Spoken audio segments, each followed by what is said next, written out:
Sometimes the best way to plan for encounter enemy technology is by directly accessing it. Piloting enemy aircraft, driving enemy vehicles, and dismantling them can give one nation a significant upper hand over another. Yet accessing enemy technology can be incredibly challenging unless it happens to fall from the sky intact.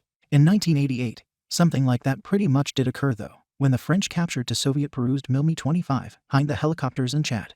Abandoned in the midst of conflict between Libya and Chad, the Libyan Air Force-operated helicopters offered a tantalizing target for the West. After negotiating with the government of Chad, the U.S. launched a top-secret mission named Operation Mount Hope's 3, sending a Chinook helicopter to extract the Soviet rotorcraft in the dead of night.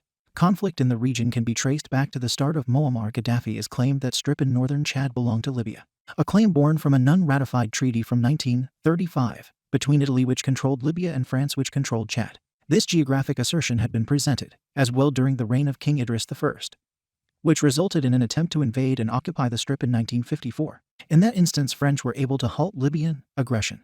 This would not be the case once Gaddafi was in control of Libya and after Chad gained its independence in 1960, with the French no longer protecting Chad and Chad facing the military and political unrest. The door of opportunity opened up for Libya. Gaddafi wanted access to more resources and, more importantly, land. The disputed Azu Strip is 114,000 square kilometers or 70,836 square miles north of Chad, which borders on Libya, particularly valuable in the uranium and oil deposits in the area.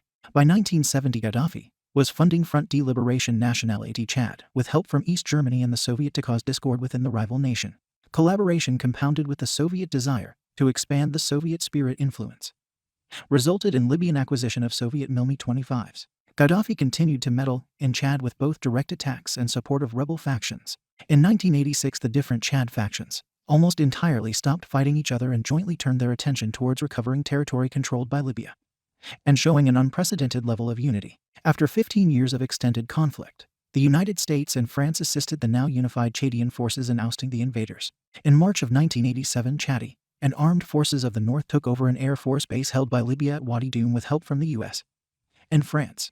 Once April rolled in, the French gained more footing from Gaddafi's national forces and captured a Mi-25 that soldiers had abandoned when they retreated after defeat at the hand of the Chadian army. Chad and France now had to capture Mi-25s at Wadi Doum.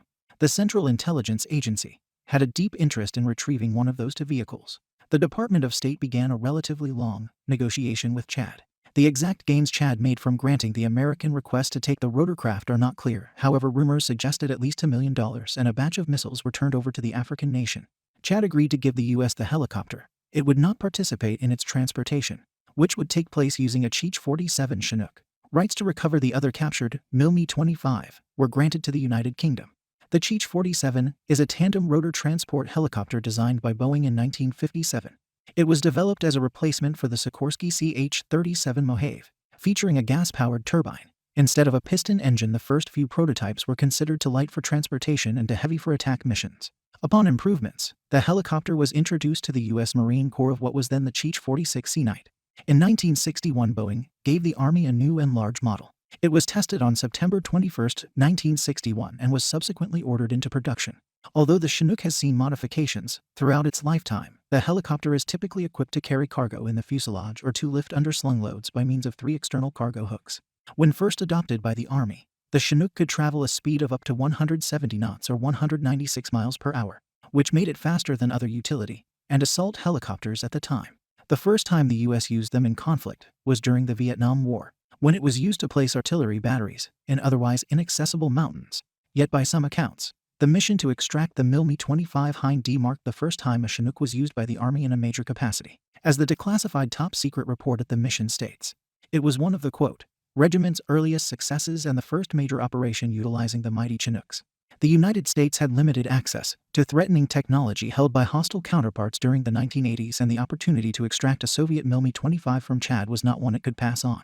As President Eastern Oppert did not want to appear partisan, made no effort to have his country deliver the helicopter. Quite the opposite. The negotiation from Mount Hope 3 lasted months, far more than a conversation with an ally in a less compromised position would have been. Before negotiations were even settled, in March of 1988, the U.S. and 160th Special Operations Aviation Group detailed instructions to practice using the Ch-47 Chinook to transport weight equal to that of the Mi-25 somewhere between 17,000 and 18,000 pounds with the necessary fuel and considering the dry desert environment to the future mission. Testing took place in April of 1988, when the Chinooks were sent to Fort Campbell, in New Mexico, about a C-5 Galaxy transport aircraft. The top-secret report released via the Freedom of Information Act describes the exercise, quote, "Unlike the actual mission, the rehearsal was conducted under the hours of darkness, departing at approximately 6 p.m. and flying a 490 nautical mile route to the target site. The first Chinook lifted the simulated target, 6 Plymouths filled with water, and then both Chinooks returned the simulated forward support base, FSB, requiring to refueling stops. After successfully completing this test, 160 SSO AG conducted load testing with a similar airframe equal in weight to the Hind and rigged exactly as it would be fitted to the Hind. Again, the pilots accomplished their mission as they lifted the tandem load. After the success of the exercise, proof of the Chinook could carry heavy weights for extended periods of time. The U.S. became increasingly confident in Operation Mount Hope III. Negotiations concluded, and the U.S. now had permission to take the Soviet helicopter from Chad into the U.S. On May 21st, they received the order and a smaller survey team traveled to Germany and then Chad 2 weeks before the mission. Then the complete team and Chinook aircraft were taken directly to Chad from the continental United States. Once in Chad, the team decided that the extraction of the Soviet helicopter from Wadi Dum would need to happen at night, but the return happening over dawn to mitigate any risk of being attacked or confronted by Libyan forces. On June 11, 1988, at the stroke of midnight, the Chinook was flown 500 nautical miles to Wadi Dum in the north of Chad with Libyan forces still present in the area. The declassified military report on the occasion reads, quote, "The flight arrived at Wadi Dum. At approximately 5 a.m. the first truck landed close to the targets and configured the high in it while the second shock hovered over the Hind and sling loaded it. Once the crew determined the load was stable, the flight departed Wadi Dum to return to N'Djamena. This flight differed from the rehearsal in that it was performed during daylight hours, but still proved to be successful en route to the planned refueling points at File Argo and Massaro, Chad. Departing from the latter location, the French Foreign Legion airfield began the most difficult leg of the entire mission. Approximately 45 minutes outside of N'Djamena, the flight encountered a 3,000-foot sandstorm. At times the flight had to slow to 40 knots to maintain visibility with the ground and each other. Fortunately, just before reaching the airfield, the pilots cleared the sandstorm and raced to N'Djamena. They set the Hind down just seconds before the sandstorm overtook the airfield. After 22 minutes of being sandblasted, a storm passed and the crews were able to exit the aircraft, immediately preparing the Chinooks and Hind for transport back to the U.S. within days. Thus the mission ended as a major success for the United States military. The Soviet Mi-25 Hind D was a follow-up to the Mi-24, special for its simultaneous multi-purpose. It functions as a large attack helicopter or gunship that can also transport up to 8 troops. As an infantry fighting vehicle, it can uniquely offer a fire support while transporting infantry. It counts onto turboshaft engines and a 5-blade main rotor alongside a 3-blade tail rotor. These are made of titanium and therefore highly resistant. As for protecting its cargo, the fuselage is armored to hold back impacts at 12.7mm rounds, while the cockpit's windscreens and titanium body can resist ballistic attacks. Furthermore, of these parts of the helicopter are overpressurized to keep the crew safe in case of nuclear, biological, or chemical attacks.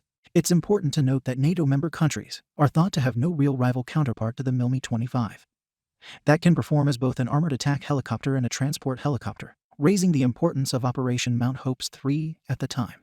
While some NATO helicopters can perform both tasks, it generally requires doing one at a time, with conversions from one type of rotorcraft to the other. The most similar Western helicopter was built by the United States in the 1970s.